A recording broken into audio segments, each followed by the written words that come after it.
concerned, US President Donald Trump has now intensified his attacks against his Ukrainian counterpart Volodymyr Zelensky. He has stated that he does not consider it essential for the latter to be present at the negotiations aimed at ending the Russia-Ukraine war. Now, Trump's broadside against Zelensky comes amidst an escalating back and forth over Washington's approach to the peace negotiations. Remember, viewers, earlier Zelensky had spoken against being left out of the Russia-US talks that were held in the Saudi capital of Riyadh. Zelensky had in fact stated back then that Trump lives in a disinformation space that is coming from Russia. Of course, responding to this, Trump had earlier called Zelensky a dictator without polls, but now he's gone on to say that he's had good talks with Russian President Vladimir Putin, but not with Ukraine. He's also stated that Zelensky is, of course, trying to pressurize the US. You can see those statistics on your screens. Trump has been talking about the funding that the US has been giving to Ukraine as far as war aid is concerned till now. There's a total of 183 billion in total funding, whether it is the funds that are disbursed that stand at 86.7 billion or the obligations of the United States to Ukraine. Meanwhile, of course, Trump has now gone on to say that both Putin and Zelensky will have to get together to end the war between Moscow and Kyiv.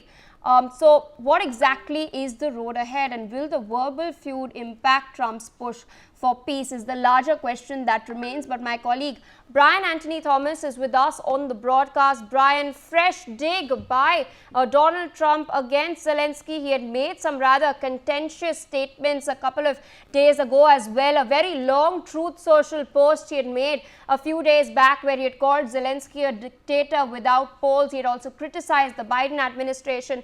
Now, once again, Trump has intensified his attacks. He's mounted yet another scathing dig at Volodymyr Zelensky, stating that it is not essential for Zelensky to be present at negotiations aimed at ending the war. Earlier, of course, Zelensky had in fact spoken about this and stated that Trump lives in a disinformation space. So what exactly is going on as far as Trump's peace push is concerned? Take our viewers through the war words. Well, Pia, definitely now US President Donald Trump has escalated rather his criticisms of Ukrainian President Volodymyr Zelensky, and stating that he does not consider Zelensky's presence essential in negotiations that is aimed at ending the very Russia-Ukraine war. Very importantly, he also revealed that he had good talks with Vladimir Putin, but not with Ukraine, and claimed that Zelensky makes negotiations difficult. And also, very importantly, despite these remarks, also Trump has later even said that both Zelensky and Putin would have to get together to resolve the ongoing conflict. And even when he was addressing the US governors also at the White House, he reiterated that Ukraine does not have any cards in these talks, but they play tough, and they are not, and even US is not going to let this continue. Rather, the Ukraine will not let this continue. And the tensions between both Trump and Zelensky have also been escalating, particularly after Trump has labeled Zelensky a dictator also, and even accused Ukraine of initiating the war. Trump has also criticized Zelensky for complaining about being excluded from ceasefire discussions that was held in Saudi Arabia, where both US and Russian officials met without Ukraine representation. Even importantly, Trump has reportedly even pushed for US companies to gain access to Ukraine's vast mineral depots as well, very importantly. And also, it has also been clearly stated as well that Ukraine has rejected these demands, and Zelensky also expressed hope for a fair result in negotiations.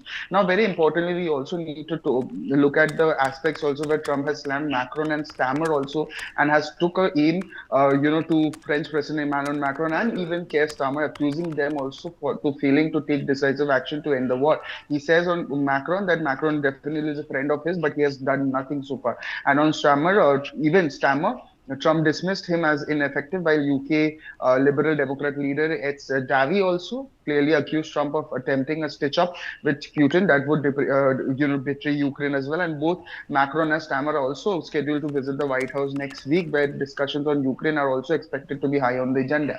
Yes, Pia. For more such videos, subscribe to the Newsx YouTube channel, hit the bell icon.